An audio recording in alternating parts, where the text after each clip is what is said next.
Hello everybody, Hassan here, engineer, MBA, and investor. And in today's video, I want to talk about the latest interview between Ark Invest and this gentleman called Peter Zainhan, basically going over energy, going over electricity, going over topics like solar energy, talking about technology versus dirty oils and fossil fuels. And I don't want to go over that whole interview. That's not the point of this video. I do want to talk about how Ark Invest credibility is at stake at this point. And I think this interview actually reflects exactly that. So first of all, this interview was published on YouTube on May 21st, but I actually heard it through their podcast episode on Ark Invest. I think it was on Google Podcasts. I heard it a couple of weeks ago. Actually, it was the early part of May. And I think they really got, in my opinion, destroyed on this podcast by this professional. This person is obviously well knowledgeable about energy, about everything with production and with production, scaling production, economies of scale, and like everything about energy and innovation based on energy. And actually, he makes some good points in this interview. But the thing is that, unfortunately, Brett here from Ark Invest gets really, really destroyed in this interview, in my opinion.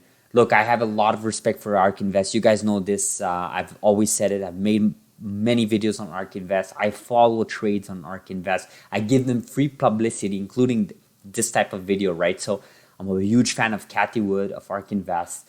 I think what they're doing is amazing for this space, motivating and inspiring a whole new generation of investors, of retail investors. But there are times that they're wrong, and there are times that they sort of slip. And actually, since the past year, their performance have been bad across all their funds, and some of their decisions have been questionable.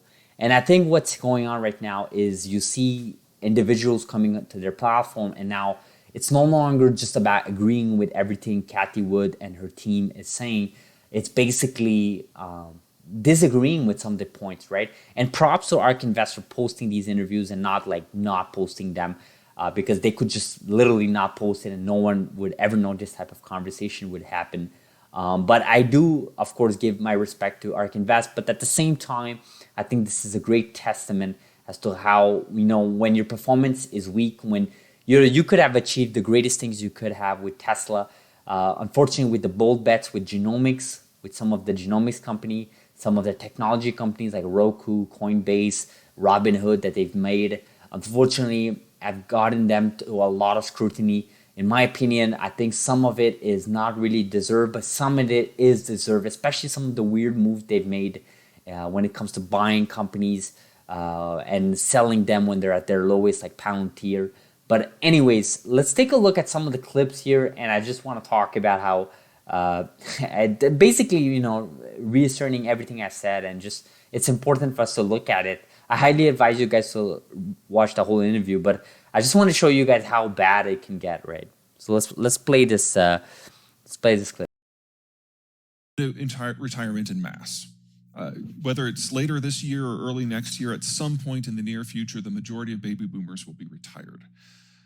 As you age and approach retirement, your incomes generally increase. Your amount of free capital in terms of productivity, oh my God, to generate it, you're talking about something that if we ever get a carbon tax has a negative value. So yes, there's nothing about Bitcoin that's here for the long haul. And if I think I disagree with you on almost every point. Fair enough.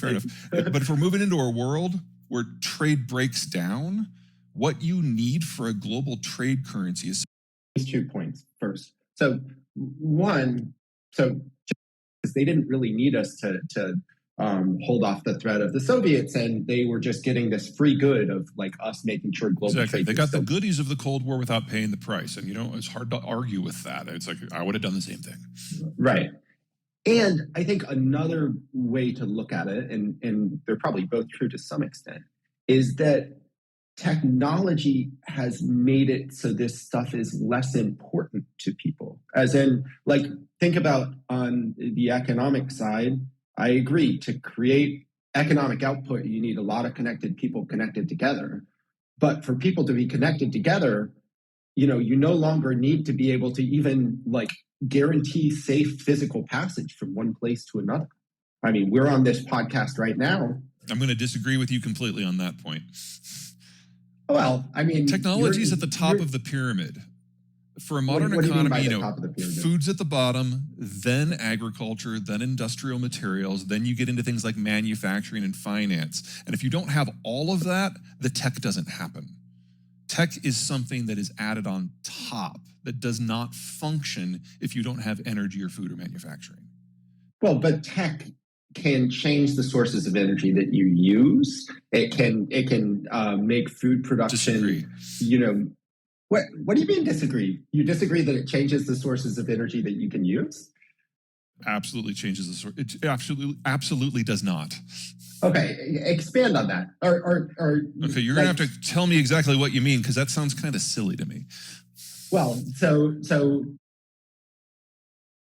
yeah, so lots of slander here. This is quite crazy. This interview, honestly, if you watch it, like literally after the first few minutes, which obviously they introduce themselves, it's really easy there. For the next like 30 to 40 minutes in this interview, it's just like basically this and repeat, right? There's slander involved, and there's basically Brett, like everything he says, like, and it's crazy because two things, right? First of all, he's moving his hands, which is crazy. Like I know Tommy from CRISPR Tommy's mentioned this in the past, and it made me laugh at the time, but I didn't realize how much he moved his hands. Like when he's explaining something, it's like moving, like it's like, dude, like you're explaining something really simple. Like you don't have to like freaking, like you're not explaining a rocket, you don't have to visually show how it is, right? So that's funny. I mean, we all do body language, but I think this is a bit excessive. That's my first point. Second point is I think, it goes back to what I was saying before playing this video clip.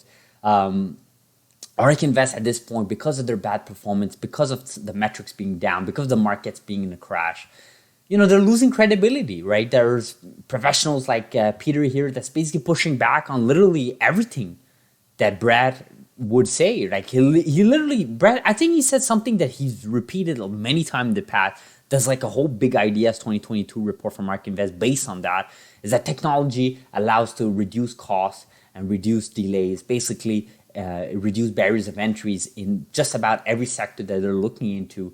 Unfortunately, Peter just basically pushes back on basic ideas like that, and that has to be hard. Your credibility is in play, and I just think it's crazy how 2 years ago, Cathie Wood and her team, they were sort of seen as the leaders, the front leaders of this space. No one was questioning them. Everybody that was coming on their platform, it was like a privilege to even talk to Ark Invest. At this point now, what you see now is people coming on their platform and always having this. And I know Peter is one interview, and obviously that is the extreme version. But I saw other guests on their interviews sort of not, maybe it's just me, but it's not resonating properly. And I think there's a loss of credibility. There is a loss of trust, because you have these individuals here, these analysts that are going around saying, we're all in it for 5 years technologies and all that. Yet they, bought Palantir less than a year ago. They sold a couple months ago, complete their whole portfolio at a loss of like 50 to 80% at this point. So it's just, it does matter, right? These individuals are not dumb. These individuals that are coming to their platform, they're gonna vet whoever analyzes or whoever interviews them. And in this case, Pedro clearly did his homework, because it just feels like he sort of expected these types of questions and these types of topics to come about. And there was absolutely no stones unturned from this interview. So props to Peter for actually pushing back. I really do respect individuals that sort of do this type of approach, because they're not just disagreeing just to disagree, right? And they're not just agreeing just to agree. They're literally coming up on this platform and saying, look, this is how it is. I understand that's how you think, but I disagree with that, and then X, Y, Z. So I think there is value from these type of interviews. And again, props to Ark Invest posting this. Shows a lot of maturity, shows professionalism, but just can't help to comment on this. Is quite a funny from body language all the way to like pushing back on literally everything that Brett said. Highly advise you guys to watch it. Let me know in the comments below what you guys think. Thank you so much for watching. Hopefully you guys appreciate this video. Do like this video if you found value. Subscribe if you're not, and I'll see you guys in the next video. Thank you.